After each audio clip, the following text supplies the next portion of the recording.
2.7R-QG kommer vi heta, va? Ja, det stämmer. Vi ber om ursäkt för att det flimrar i skärmen här, det beror ju på... Det är synken, det slutar till med kameran, så det inte är synk på skärmen.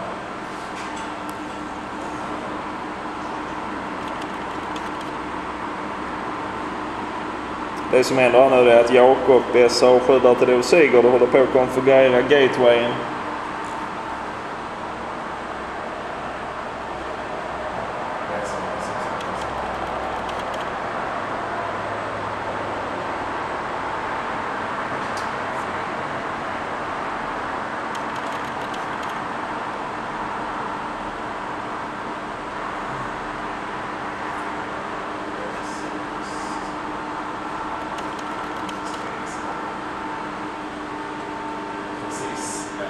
Nu behöver den snart skriva en tur samman. Det här där, frågan som skriver.